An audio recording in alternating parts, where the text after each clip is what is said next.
আসসালামু আলাইকুম ওয়া রাহমাতুল্লাহি ওয়া বারাকাতুহু। সম্মানিত দর্শক, আলোর পথে টিভি চ্যানেলের পক্ষ থেকে আপনাদেরকে জানাই শুভেচ্ছা ও অভিনন্দন।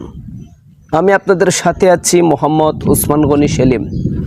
আজ আমরা জানতে পারবো দুনিয়া ও আখিরাতের সমস্ত সমস্যা সমাধানের সহজ এবং পরীক্ষিত একটি দোয়া। সেই দোয়াটি আমরা সকলেই জানি, 50% মানুষ মুসলমান সেই দোয়াটি মুখস্থ রয়েছে, কিন্তু সেই দোয়ার ফজিলত যে কত বিশাল সে সম্পর্কে হয়তো আমরা ন্যূনতম ধারণাও রাখি না। তো সেই দোয়াটি আপনাদের সম্মুখে আমি এখনই পেশ করব।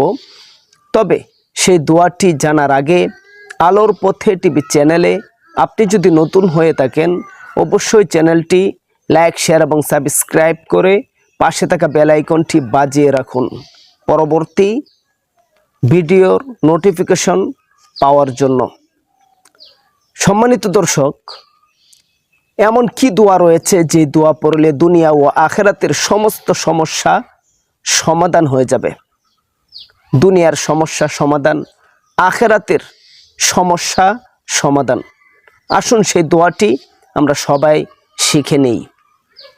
হাসবি আল্লাহু লা ইলাহা ইল্লাহু আলাইহি তাওয়াক্কালতু ওয়া হুয়া রব্বুল আরশিল আযীম।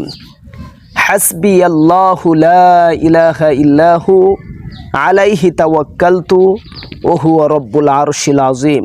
যে ব্যক্তি সকালে ফজরের নামাজের পর 7 বার এই দোয়াটি পাঠ করবে এবং মাগরিবের নামাজের পর 7 বার এই দোয়াটি পাঠ করবে, ওই দিন সে সন্ধ্যার আগে যদি মারা যায় তাহলে দুনিয়া ও আখিরাতের সমস্ত সমস্যা আল্লাহ তাআলা সমাধান করে দিবেন।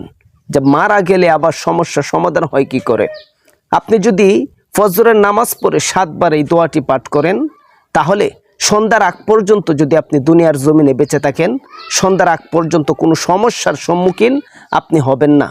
আর যদি সন্ধ্যার আগে আপনি মারা যান তাহলে কবরের যে ভয়ভীতি আল্লাহ তাআলা তা দূর করে দিবেন, কবরের যে সলজব আল্লাহ তাআলা সহজ করে দিবেন, এবং কি আখিরাতে হিসাব নিকাশের পরে জান্নাতে যাওয়ার আগ পর্যন্ত আল্লাহ তাআলা আপনার সঙ্গেই থাকবেন। আপনার সমস্ত বালা মুসিবত আল্লাহ তাআলা নিজ জিম্মায় সহজ করে দিবেন।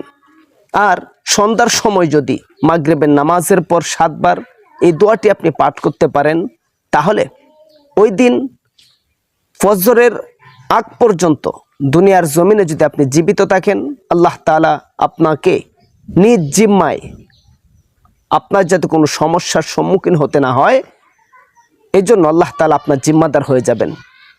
আর ফজরের আগে যদি আপনি মারা যান তাহলে আখিরাতের জিম্মাদার আল্লাহ তাআলা নিজে হয়ে যাবেন আপনি জান্নাতে যাওয়ার আগ পর্যন্ত। সুতরাং এই দোয়াটি অবশ্যই ফজরের নামাজের পর 7 বার, মাগরিবের নামাজের পর 7 বার পড়বেন। হাসবি আল্লাহু লা ইলাহা ইল্লাহু আলাইহি তাওয়াক্কালতু ওয়া হুয়া রব্বুল আরশিল আযীম। অর্থ বড় চমৎকার। আল্লাহই আমার জন্য যথেষ্ট, তিনি ছাড়া আর কোনো হক ইলাহ নেই। আমি তার উপর ভরসা করি আর তিনি মহান আরশের রব। কেউ পড়তে ভুলবেন না এই দোয়াটি 7 বার সকাল, 7 বার সন্ধ্যায়। আবু দাউদ শরীফ 5081 নং হাদিস। আল্লাহ তাআলা আমাদের সবাইকে বেশি বেশি নেক কাজ, নেক আমল করার তৌফিক দান করুন। আমিন।